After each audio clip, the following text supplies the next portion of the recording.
So I am your host for today's session and also your presenter. My name is Justin Daniel, for those of you who haven't joined the session before.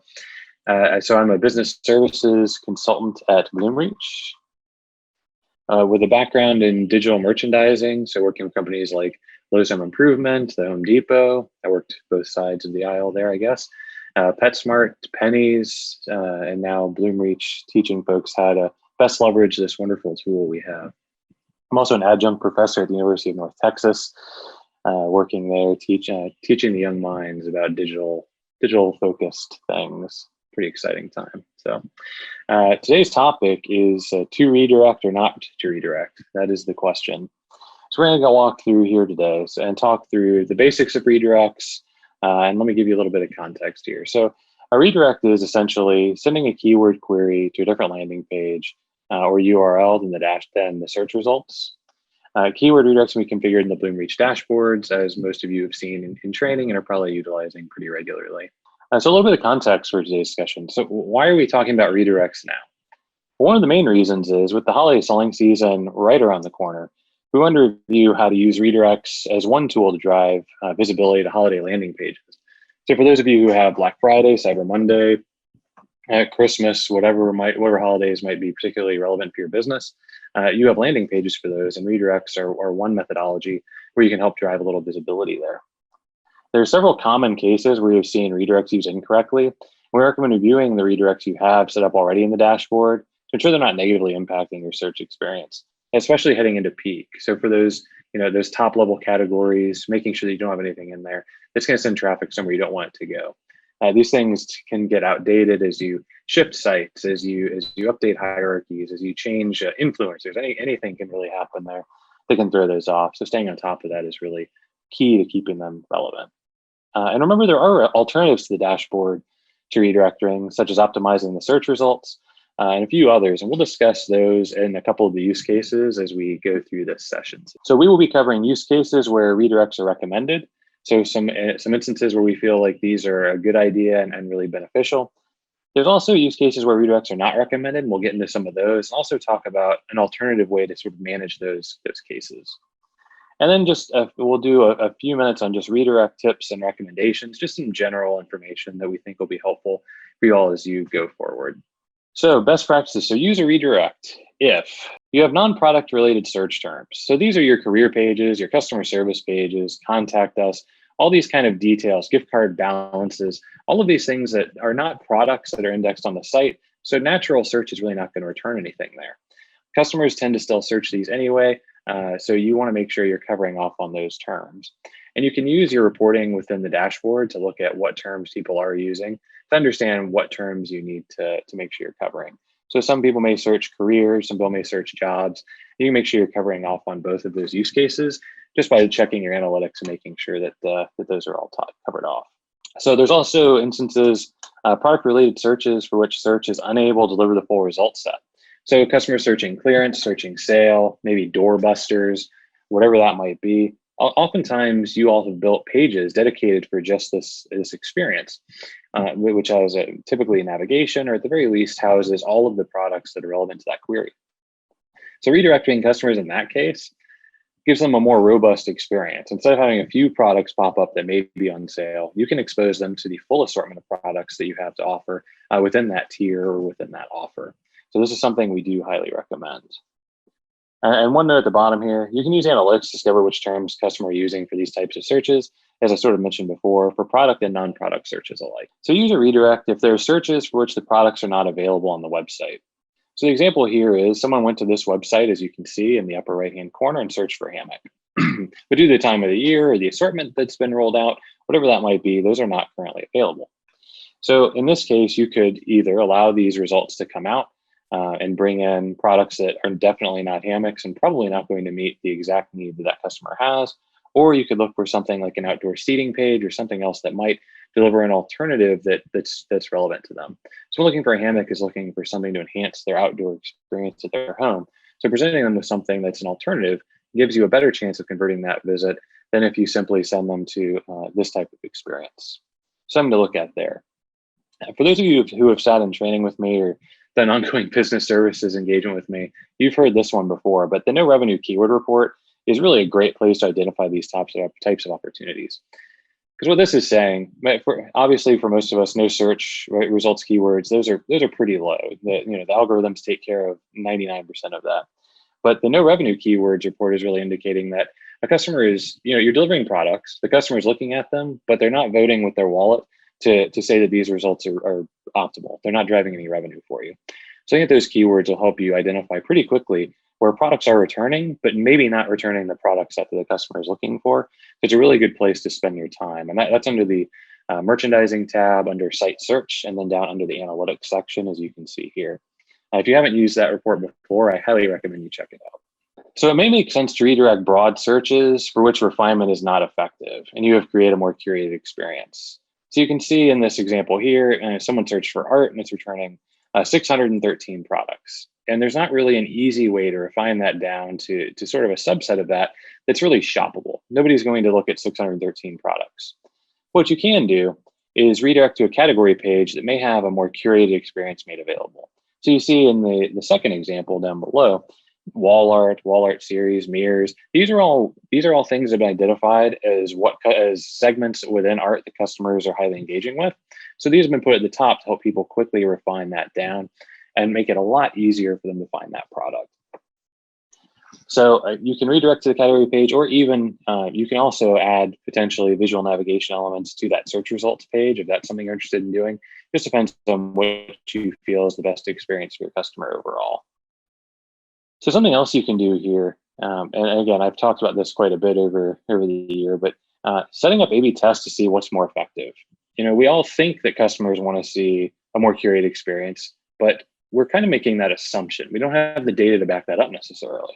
So setting up an A/B test to see, okay, if I send half of my customers to search for art to this art page with 613 products, and the other half to my curated art page that has nice visual navigation, which one's going to win out? What's going to deliver the highest conversion rates, average order values? What's going to be the most productive for the site?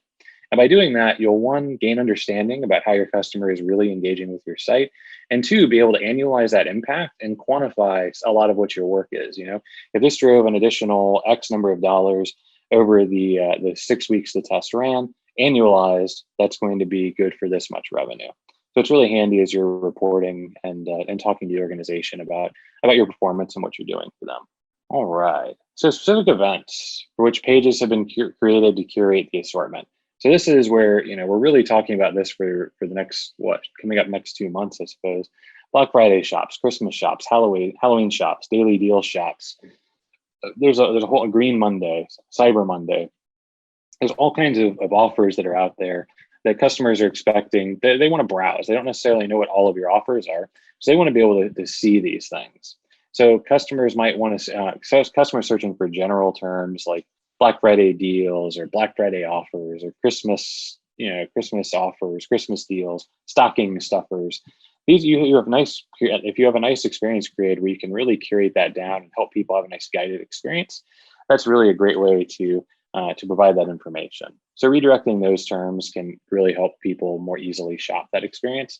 And again, you can look at, for these, you need to look at your keywords from the previous year in a lot of cases to understand what people were shopping during those events. So if you were on Bloomreach, you can obviously use some of the insights reporting and set those dates. And if not, you can use whatever your analytics system of record was, Google Analytics, Adobe, Core Metrics, wherever you might be using. But a great way to kind of go ahead and get ahead of that and proactively set those up. And then you can monitor it, of course, during the event to see if customers are using different terms this year than last year. And then, of course, catch those and send them where they need to go as well. So that's a summary of the when to use a redirect. Now we're going to get into some examples where we don't feel like using a redirect is the best possible approach. So you're not using a redirect to show products where customers searching a term that differs from what the product is called on the site. So in the example I've given here, you can see the customer is searching for sofas, but the retailer would like to also include sectionals within that because they are a variation of a sofa and it might be something that the customer is looking for. So redirecting to a sectionals page is going to then allow customers to only see sectionals and omit the entire assortment of sofas. But by adding a one-way redirect for sofa to sectional, customers who are searching for sofa will then also see sectionals within that search.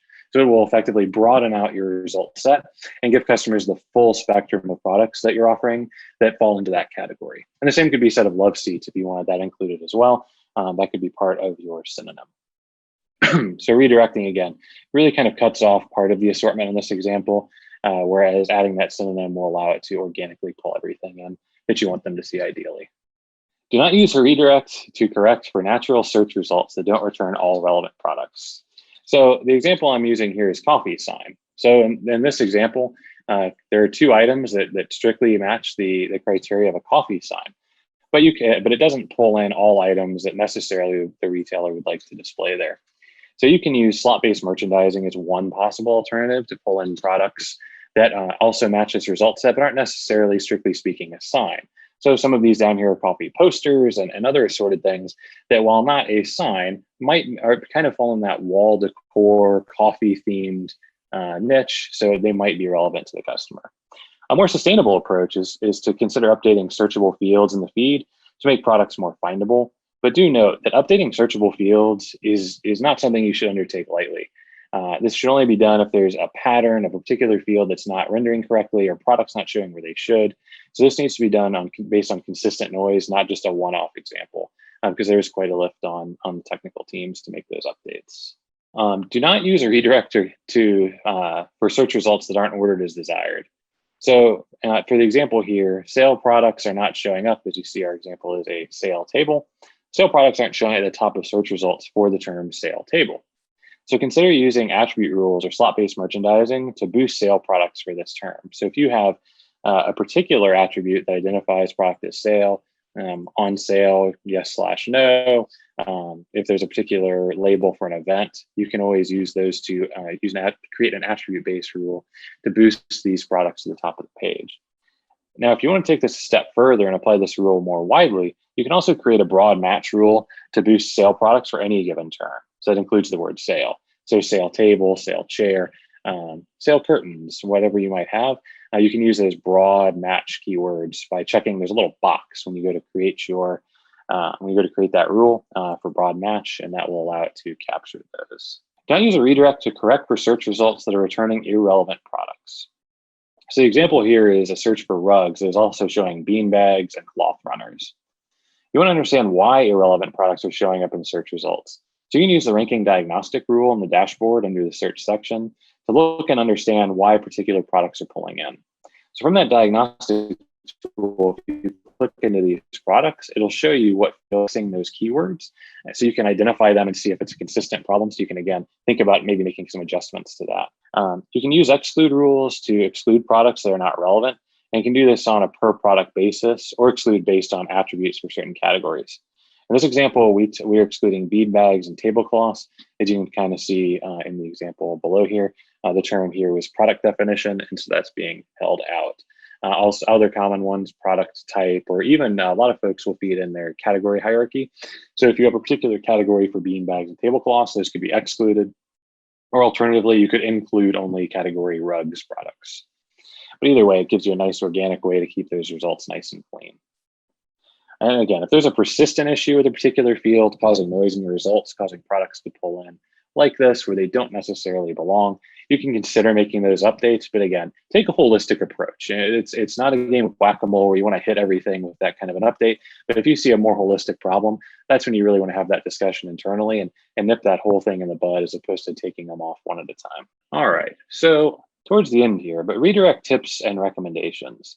So these are just, again, high-level recommendations, things we've seen work with customers, and also some of us who have worked outside of out in the field have kind of found to be pretty effective. So the first one, evaluate redirects on at least a quarterly basis. Now is a great time for a thorough review as we're approaching peak. So customer terminology and product assortments change.